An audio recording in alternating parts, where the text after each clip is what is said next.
Hello there, my neighbors. I hope every single one of you is having a blessed day. Today, I want to go over the World of Warcraft questing zone of Vol'dun, located on the northwestern part of Zandalar.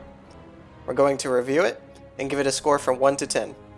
I plan on doing a review of each zone and will try to be as fair and consistent as possible. There will be spoilers in this video. If you enjoy the content and want to see more, make sure to comment, like, and subscribe. Let's get on with the video. The environment for Vol'dun consists of large dunes, rocky hills, and troll ruins dotted across the map. This is truly a graveyard for empires. I understand why the Zandalari sent all their exiles here. It's a truly inhospitable land, and the sands seem to eat away at the world and its residents. Vol'dun houses scorpions, vultures, snakes, hyenas, anything you can expect to live in deserts. It's also home to the Volpira, a small humanoid fox-like race, and the Sethrak, a humanoid snake-like race.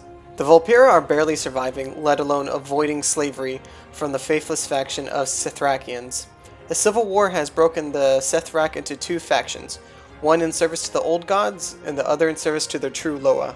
Most of Zandalar are ignorant to what goes on in Vol'dun, thus the only way you end up here is because an honorable warlord was suspiciously exiled there, and there was rumors of a Zandalari general committing treason in the zone. You, as the player, stumble upon everything happening after being quick-scoped out of the sky by the Sethrak's self-proclaimed emperor, aided by, well, the general everyone mentioned, no surprise. You're imprisoned by the Sethrak, but a nice little Volpira breaks you out. These guys are adorable and must be protected at all cost. The rest of the zone questing involves you aiding the Volpira and good boy Sethrakians against the faithless Sethrakians. The questline is super cool and mystical, diving into tombs and caves in a hostile desert, investigating what the Sethrak are up to is really cool and well written. Most desert zones in any game are not written well and are as bland as the desert they're housed in. There's a cool questline where you save a Loa of Thunder from a backstabbing shaman who is poisoning the Loa for his own evil means.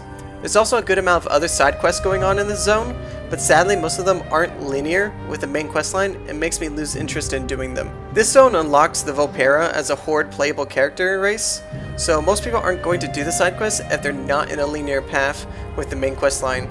Just a small gripe from me. The first half of the main questline is great with ruins and tomb digging, searching for what the faithless Sethrak are trying to do. It's a very good, and it gives a lot of backstory to Sethrak as a people and understanding their motives and their culture. After the first half is done, the quests start to pop off. When you reach the Sanctuary of the Devoted, the music hits you and you know you're about to take the fight to the Faithless. You help the good boy Sethrakians advance on the Faithless. They work with you to free the Volparian people as slaves to the Faithless and eventually storm the capital.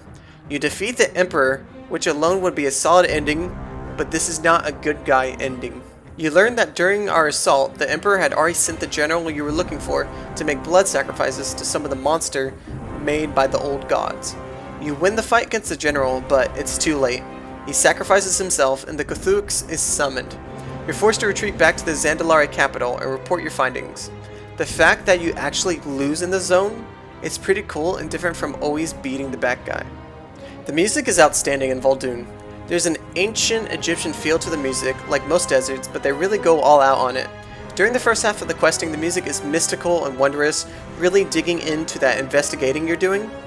And when the second half of the questline pops off, the music is matching the battle tempo, and it hyped me up for the whole second half. Like, I was really into it. The music, it was hitting. It was bangers.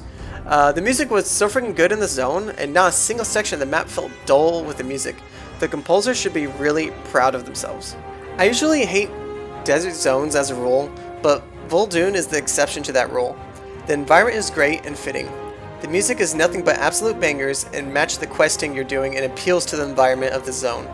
The only thing that I saw as a detriment to Vol'dun was having so many side quests be out of the way of the main questline. After completing the main storyline, despite how much I loved Vol'dun, I didn't want to even bother finishing those side quests because there was nothing for me in doing it. I got my achievement, my Volpira race unlocked, and called it a day. Taking everything in consideration, I would have to give Vol'dun a 9.